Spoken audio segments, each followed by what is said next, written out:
cantik. Pertama, loose powder atau bedak tabur. Bentuknya seperti ini. Kalau dalam makanan itu teksturnya kayak tepung terigu. Fungsinya buat nambah kokoh make up dan foundation, nambah coverage, tapi tidak ngecilin pori-pori dan juga tidak memperhalus garis kerut. Dan yang kedua, setting powder.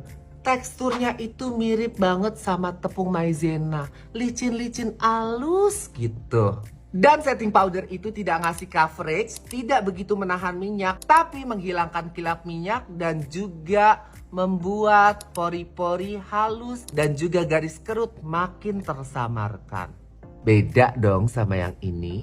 Dan yang terakhir itu Two-Way Cake. Two-Way Cake itu ada foundationnya atau bedak padat yang ada foundationnya. Jadi coveragenya jauh lebih tinggi. Ada yang ngecilin pori-pori tapi tidak sedahsyat dengan setting powder. Ada yang bisa menahan minyak tapi tidak sedahsyat loose powder.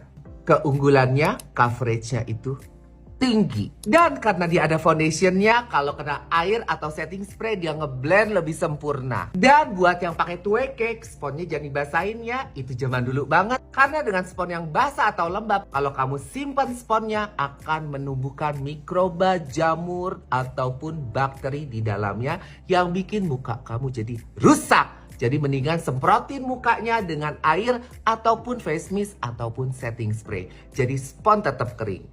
Buat para pemula yang baru belajar make up dan video ini masuk di FYP kamu, ini yang harus kamu perhatikan. Wahai kaum cantik. Pertama, kalian tidak usah belanja primer terlebih dahulu. Kalian bisa gunakan setting spray dan juga bisa menggunakan loose powder sebelum menggunakan foundation. Dan kedua, foundation jangan dikasih di bawah mata. Karena di bawah mata hanya untuk concealer. Dan hanya dot per dot. Nggak boleh semuanya dikasih concealer. Akan nge-crack.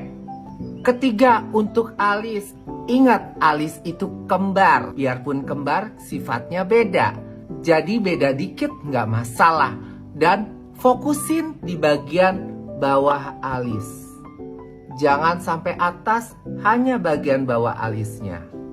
Keempat, gunakan blush on dalam supaya blush onnya nggak jepluk. Dan kelima, hindari yang namanya shading, gunakan highlighter. Lakukan highlighter sebelum foundation untuk meminimalis agar pori-pori tidak terlalu besar. Dan yang keenam, kalau menutupi gelap, jangan ditimpa dengan langsung concealer, tutup dengan highlighter terlebih dahulu.